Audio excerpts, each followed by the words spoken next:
যারা ভোট দিয়েছে তাদের উদ্দেশ্যে আমি বলছি, আশাটা কি ছিল? স্বপ্ন দেখিয়েছিলেন নতুন ভারত গড়ে তুলবেন। যেই সরকারে আসে দিল্লিতে তারা সবাই নতুন ভারতের কথা বলে, এবং সেই নতুন ভারতটা কি? অনাহার, বিনা চিকিৎসায় মৃত্যু, গৃহহীনের সংখ্যা বাড়া, এবং সঙ্গে অপুষ্টি রোগে গতকালও একটা সংবাদ মাধ্যমে দেখলাম যে তথ্য দিয়ে বলছে 35% শিশু আমাদের দেশে অপুষ্টি রোগে ভুগছে। রিজার্ভ ব্যাংকের যে গভর্নর ছিলেন রাজন, তার স্টেটমেন্টে সে বলেছে যে এই যে নরেন্দ্র মোদী বলছে ভারতবর্ষকে তৃতীয় স্থানে নিয়ে যাবে 2027-এর মধ্যে, অর্থনীতির দিক দিয়ে পৃথিবীর মধ্যে তৃতীয় স্থানে যাবে, ভারত 2047 সালের মধ্যে স্বপ্ন দেখাচ্ছে একটা বিশাল কিছু নাকি হয়ে যাবে। তার তথ্যটা কি?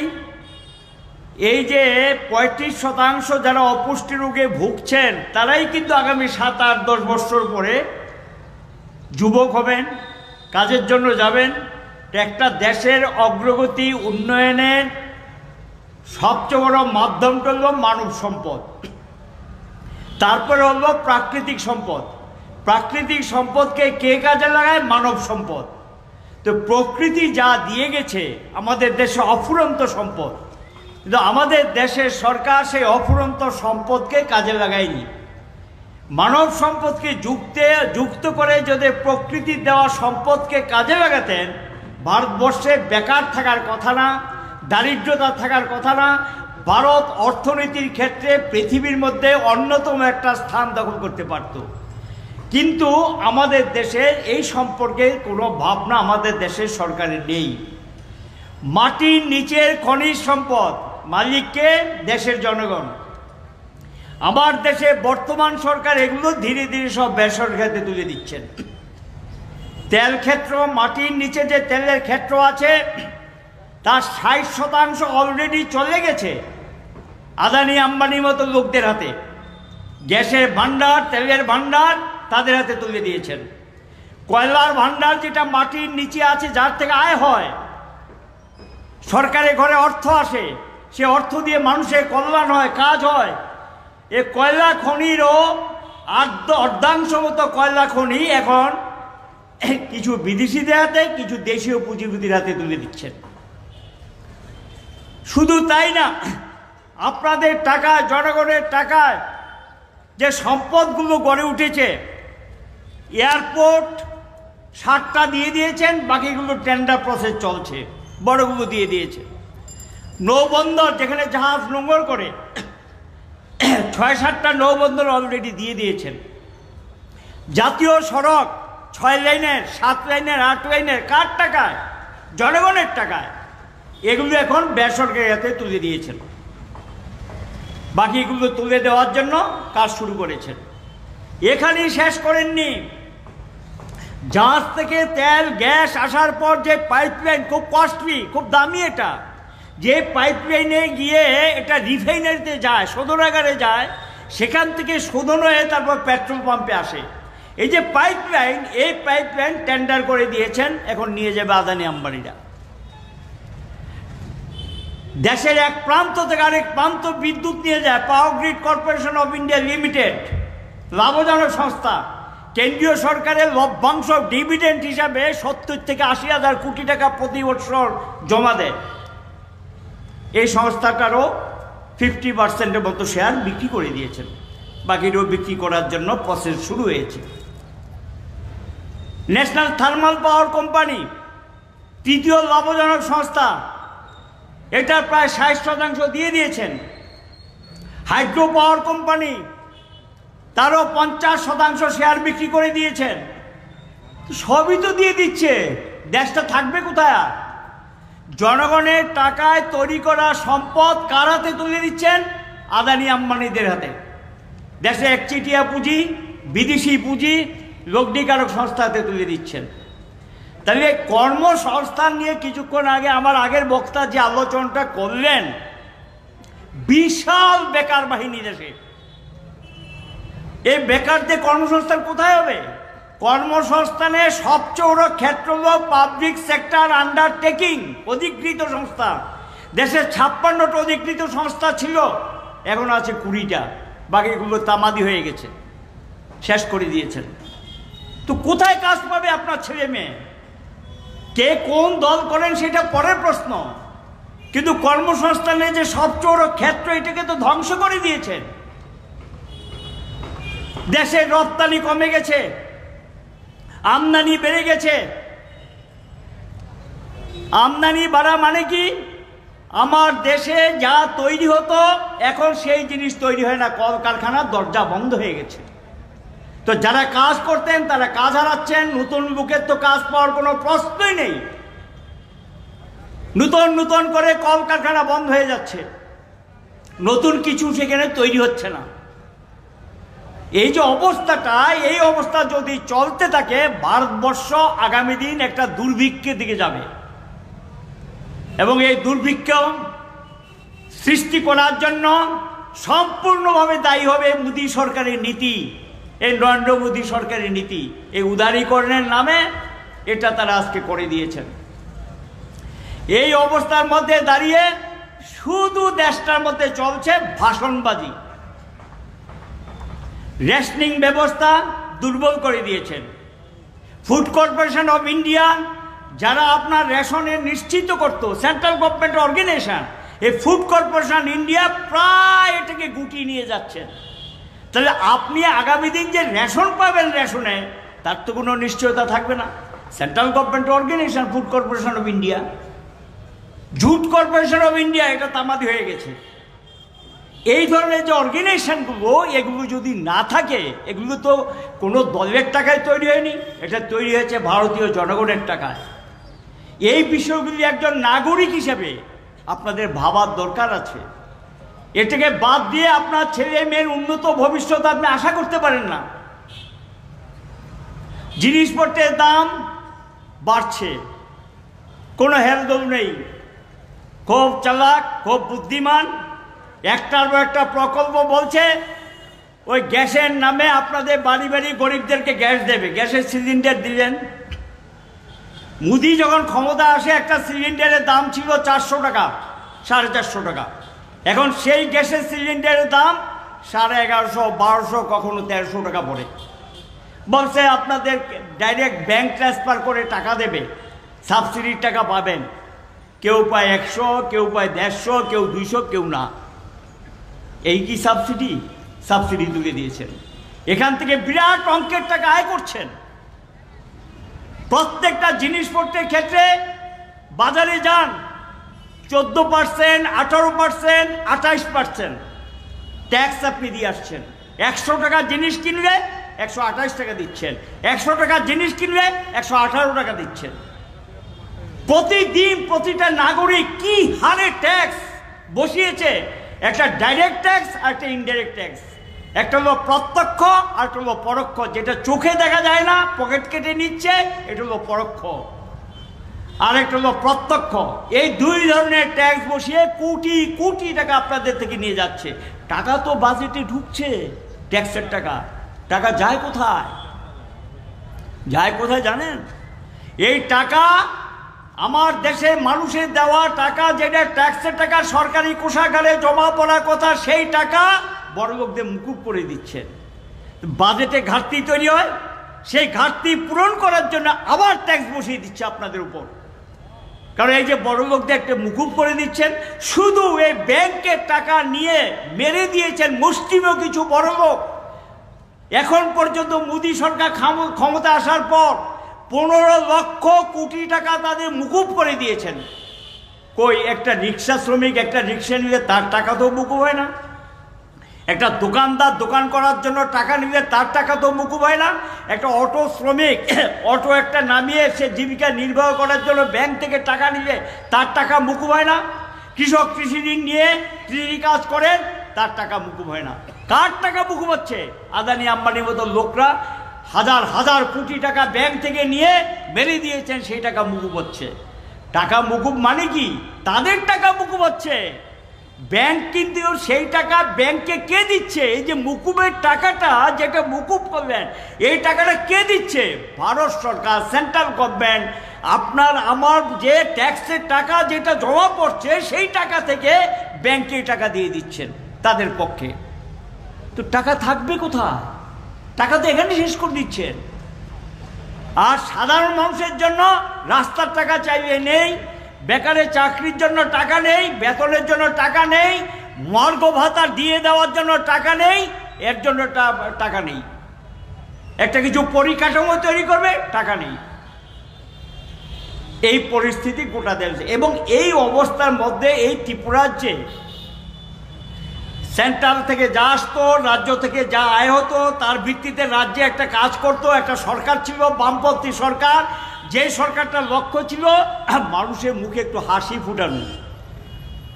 বামফ্রন্ট সরকার যখন ক্ষমতায় ছিল এখানে কেউ অনাহারে মারা যেত না।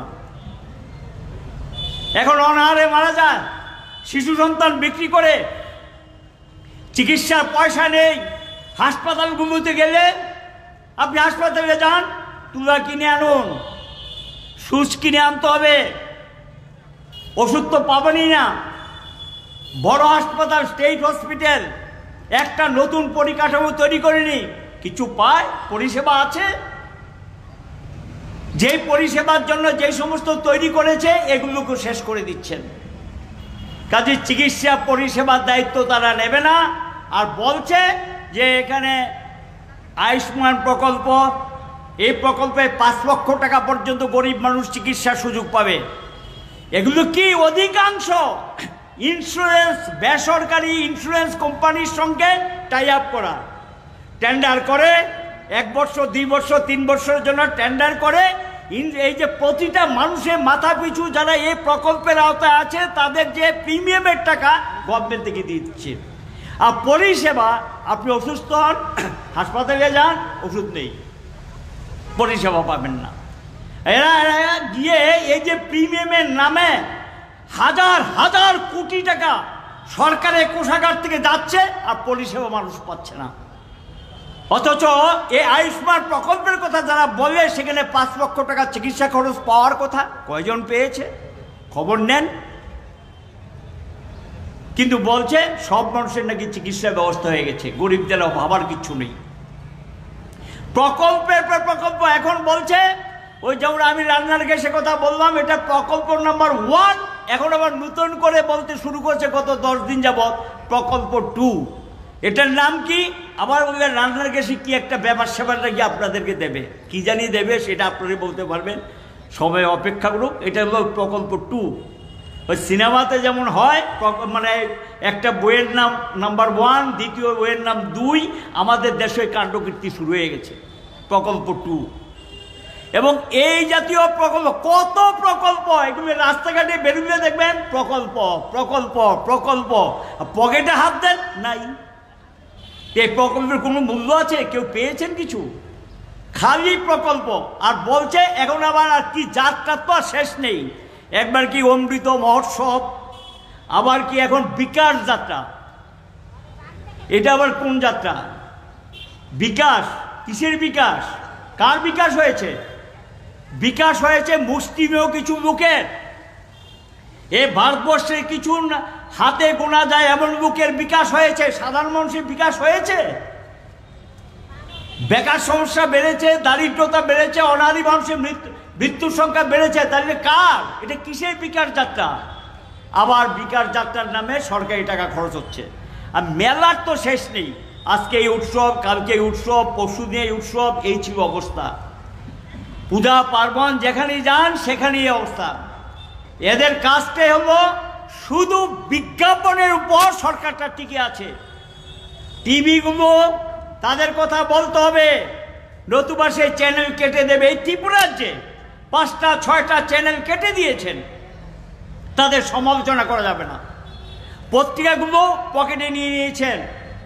NDTV দিল্লিতে, ভারতবর্ষের মধ্যে গোটা পৃথিবীর লোক যেটা দেখে, এই NDTV পর্যন্ত আদানি কিনে নিয়েছেন।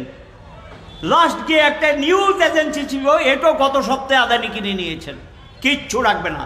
কোনো সংবাদ জানতে পারবেন না, কোনো খবর জানতে পারবেন না। যারা সংবাদ ছাপবে, যারা খবর ছাপবে, তাদের বিরুদ্ধে আইন প্রয়োগ করার জন্য অলরেডি পার্লামেন্টকে ব্যবহার করে সবাইকে বের করে দিয়ে পার্লামেন্ট ভবন থেকে এটা আলোচনা শুনবেন। আমি এই প্রসঙ্গে যাচ্ছি না। এখন সেখানে কি করলেন, একটার পর একটা আইন পাশ করে নিচ্ছেন যে সমালোচনা করা যাবে না, বিরোধিতা করা যাবে না, কথা বলা যাবে না। এটা কেমন কথা? ব্রিটিশের বিরুদ্ধে লড়াই করে আমরা বাক স্বাধীনতা পেয়েছি। সত্যকে সত্য বলবো, মিথ্যাকে মিথ্যা বলবো, অন্যায় প্রতিবাদ করবো, এটা আমার অধিকার। এই অধিকার পর্যন্ত আজকে কেড়ে নিচ্ছেন। এই তো দেখলেন পোস্ট অফিসে পার্সেল আসবে, চিঠি আসবে, এই চিঠি পড়া যায় না, আইন। আর এখন যে পরশুদিন পার্লামেন্টে আইন পাশ করিয়ে নিলেন, আপনার চিঠি খুলে দেখবে, আপনার পার্সেলও খুলে দেখতে পারবে। নতুন আইন করে নিয়েছেন। গোপনীয়তা বলতে কিছু থাকবে? এই জায়গায় নিয়ে যাচ্ছে তারা। সমস্ত কিছুতে আক্রমণ নামিয়ে আনছেন, সাংবিধানিক কাঠামোর উপর আক্রমণ নামিয়ে আনছেন। এই অবস্থা আমাদের ত্রিপুরাতেও এই সরকার এখন মানুষের কথা বলতে দেয় না, আলোচনা করতে দেয় না, সমালোচনা সহ্য করতে পারে না। এখানে কি অবস্থা চলছে? গ্রামে কাজ নেই, শহরে কাজ নেই। আর আগরতলা শহরে স্মার্ট সিটি। প্রশ্ন করি আগরতলা পুর নিগমকে, স্মার্ট সিটি তো আমাদের হাতে তৈরি। স্মার্ট সিটি প্রকল্পে আমরা কি পাঠিয়েছি, যে সেই প্রকল্পে কয়টা কাজ হয়েছে? শুধু লাল বাতি নীল বাতি ওই ল্যাম্পপোস্টে মেঝে লাগালে স্মার্ট সিটি হয় না। স্মার্ট সিটির মূল জিনিস হলো কি, আমরা যে প্রকল্পটা পাঠিয়ে যেটা স্যাংশন এনে আনা হয়েছে, এটা কি? আগরতলা শহরের জনসংখ্যা বাড়ছে, তার সঙ্গে সাহায্য রেখে ড্রেনেজ সিস্টেম এটাকে শক্তিশালী করা।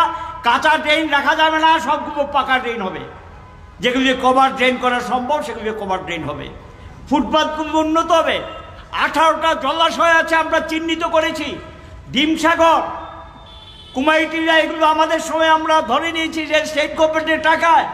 এবং এই স্মার্ট সিটির মধ্যে 18টা জলাশয় ধরা ছিল। এই জলাশয়গুলি উদ্ধার করতে হবে, জলটা যাতে ব্যবহার করা যায় এবং এটাকে স্বাস্থ্যকর একটা অবস্থাতে নিয়ে আসা যায়। 18টা জলাশয় ধরা ছিল। কয়টা হয়েছে? শুধু একটা হয়েছে, আমি দেখেছি। ওই খেজুরি বাগানের কাছে একটা হয়েছে, গুরকা বস্তি এখানে যে একটা আছে সেইটা হয়েছে। আর তো নজরে পড়ছে না। তাহলে 18টা জলাশয় তো ধরা ছিল, বাকিগুলো কোথায়? স্মার্ট সিটি তো আপনার তো 5.5 বছর হয়ে গেছে ক্ষমতায়। টাকা তো এসছে, বামের আমলি টাকা এসছে, সে টাকা কোথায় খরচ করছেন? এই শহরটা অবস্থা কি? আমরা 250 কোটি টাকা আমাদের গভর্নমেন্টের সময় আগরতলা নগরবাসীদের জন্য এশিয়ান ডেভেলপমেন্ট থেকে টাকা এনে এই কাটাখালের উত্তরাংশ, এদিকে হাওড়া নদীর দক্ষিণাংশ, সেখানে গিয়ে ডিপ টিউব বসিয়ে পানীয় জলের ব্যবস্থা করার জন্য দেওয়া হয়েছে 250 কোটি টাকার মতো। সেখানে এডিবি থেকে টাকার ব্যবস্থা করা হয়েছে। আজও সেই প্রকল্প শেষ করতে পারেনি। ওই প্রগতি স্কুলের সামনে একটা, আমি জানি না এটা চালু হয়েছে কিনা, রামপুর বর্ডারে একটা আমাদের সময় কাজ শেষ হওয়ার পথে, এখনো চালু করতে পারেনি। ওই সাধুটিলাতে একটা ছিল, সেটাও শেষ করতে পারেনি। এই হলো অবস্থা। এই প্রকল্পে তো টাকাগুলো ধরা ছিল। শহর একটার পর একটা মাল্টি স্টোরি বিল্ডিং হচ্ছে। এই লোকগুলোর পানীয় জল কোত্থেকে আসবে, তার প্রয়োগ প্রণালী, এই বিষয়গুলি তো ভাবতে হবে। দেখাতে পারবেন যে একটা নতুন কিছু করেছেন। একটা মার্কেট খালি উচ্ছেদ উচ্ছেদ উচ্ছেদ, আবার উচ্ছেদ করে আবার বসে যায়। আরে উচ্ছেদ করেন, করার তো তার বিকল্প ব্যবস্থা করতে হবে। বামফ্রন্ট সরকারের সময় যা উচ্ছেদ হয়েছে সবাইকে আমরা ব্যবস্থা করে দিয়েছি, তার বিকল্প ব্যবস্থা করে দিয়েছি। এই চলছে শুধু লোক দেখানো, শুধু লোক দেখানো সমস্ত কিছু। সরকারি টাকা দিয়ে উৎসব, সরকারি টাকা দিয়ে খরচ পাতি, এগুলি খাওয়া দাওয়া, এ সমস্ত চলছে। দুর্নীতি চরম আকার নিয়েছে। ব্লকগুলোতে যান, এখন যদি অডিট করে এক একটা ব্লকের মধ্যে কোটি কোটি টাকার কেলেঙ্কারি। সমস্ত ব্লকগুলোর মধ্যে, নগরগুলোতে যান, একই চেহারা। অডিট যদি করা হয় ঠিক মতো, একই চেহারা। ওরা তো সিবিআই, ইডি অনেক কিছু ভারতবর্ষে লাগিয়েছেন, একটু করুক না এগুলো দিয়ে, এখানে দেখি না কি হয় অবস্থা। এখানে তো দেবে না, বিজেপির বিরুদ্ধে তো এগুলো ব্যবহার হবে না। দুর্নীতি চরম আকার নিয়েছে। এই যে দুর্নীতি চলছে, এখানেই তো টাকা শেষ হয়ে যাচ্ছে। মণ্ডল টন্ডল এই সমস্ত আছে, তাদের থাকতেই পারে, তাদের মণ্ডল আপত্তি নেই, কিন্তু এই মণ্ডলে প্রশ্ন হলো আপনারা মণ্ডল ব্যবস্থা থেকে সরকার আর মণ্ডল এক হয়ে গেছে। পার্টি এক জিনিস, সরকার আরেক জিনিস, কিন্তু সেখানে পার্টি এবং সরকার একাকার হয়েছে। একটা সরকারি মিটিং, মণ্ডলের প্রেসিডেন্ট গিয়ে বসে থাকে, দলের প্রেসিডেন্ট গিয়ে বসে থাকে সরকারি মিটিংয়ের মধ্যে। এ তো ছিল না, এ তো আলাদা। আর এখানে দেখা যায় আজকে সমস্ত কিছু কন্ট্রোল করছে মুষ্টিমেয় কিছু লোক। ব্লক দখল করে বসে আছেন, এসডিএম অফিসে যান, সেখানেও গিয়েও আপনাকে তোলা ছাড়া কোনো কিছু কাজ আপনি পাবেন না। তোলা দিতে হবে, তারপর পাবেন। তোলাবাজি ছাড়া কিছু নেই, শুধু তোলাবাজি চলছে সর্বত্র। লুটপাট, লুটপাটের একটা সীমা আছে, হরিণ লুটের মতো লুটপাট শুরু করেছে। এবং এটা কি, এটা হলো যা আছি যখন শেষ করিনি, সারা জীবনের ব্যবস্থাটা করিনি, এই পথ তারা নিয়ে নিয়েছেন। কিন্তু সাধারণ মানুষ যারা আপনারা অনেক আশা নিয়ে, অনেক প্রত্যাশা নিয়ে ভোট দিয়েছেন, আশায় বুক ভরেছেন যে না আর একটা কিছু করবে, কিন্তু কি পারলেন? কিচ্ছু তো পারেননি। এখন আরম্ভ করেছে চাকরিতেও বামফ্রন্ট প্রতি বছর 4,500 থেকে 5,000 করে দিতেন। আমরা তো মন্ত্রী ছিলাম, দায়িত্ব নিয়ে বলছি, প্রতি বছর গড়ে 4,500 থেকে 5,000 লোকের চাকরি হতো।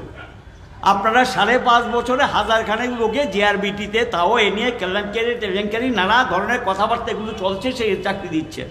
এগুলো আবার মন্ত্রীদেরও কখনো অফার একবার হরেই হয়েছিল, জোট আমাদের মনে আছি না, কংগ্রেস টিউজেসের সময় ওই বিয়ে বাড়ি থেকে অফার বিক্রি করতেন, আর তো ছিল না। আর এখন মন্ত্রীরা 8টা 10টা করে অফার দিয়ে দেখাচ্ছে, এই তো যুবকদের জন্য করলাম, 5.5 বছরে 8টা 10টা 15টা 20টা 25টা বিভিন্ন ডিপার্টমেন্টে অফার দিচ্ছেন। অফার তো যাবে পোস্ট অফিসে, পোস্ট অফিসে গিয়ে সেখান থেকে যিনি অফার প্রাপক সে অফার নেবে। এর জন্য আবার উৎসব করতে হয়, এর জন্য আবার দেখাতে হয়। এটা কি যারা কাজ করে না, এক একটা করলে তখন দেখায় যে এই করলাম। দেশের প্রধানমন্ত্রী তাই করেছেন, তিনি অফার, আমি দেখিনি কখনো কোনো প্রধানমন্ত্রী অফার বিক্রি করতে। এবং দেশের প্রধানমন্ত্রী দিল্লিতে একটা সেন্ট্রাল গভর্নমেন্ট অর্গানাইজেশন অফার দিয়েছেন, 1টা 2টা অফার দিয়ে দেখাচ্ছেন। হ্যাঁ, দিতে যদি হয় কোটি কোটি দিন, ধন্যবাদ জানাবো, অভিনন্দন জানাবো। 1-2টা দিয়ে সেখানে লোক দেখানো এসব করবেন না, শুধু লোক দেখানো চলছে, সরকারি টাকায় লোক দেখানো। এই যে অবস্থাটা, এই অবস্থার হাত থেকে বেরিয়ে আসতে গেলে এখন আমাদের আপনাদের সকলেই মিলে ঐক্যবদ্ধ হওয়া ছাড়া কোনো বিকল্প নেই।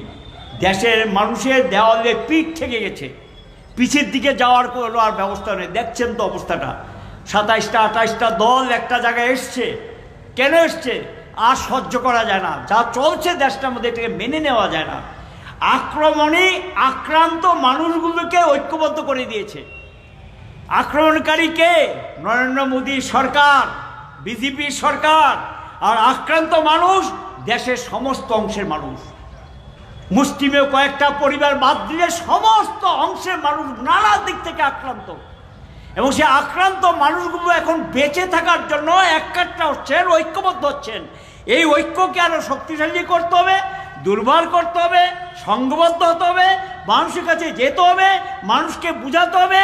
যারা বিজেপি করেন তাদের উদ্দেশ্য আহ্বান, বুঝার চেষ্টা করুন, ওই পথটা ছাড়ুন, একসঙ্গে চলুন, গণতন্ত্রের জন্য লড়াই করি, রাজ্যটাকে বাঁচানোর জন্য, দেশটাকে বাঁচানোর জন্য লড়াই করি, মানুষকে বাঁচানোর জন্য লড়াই করি।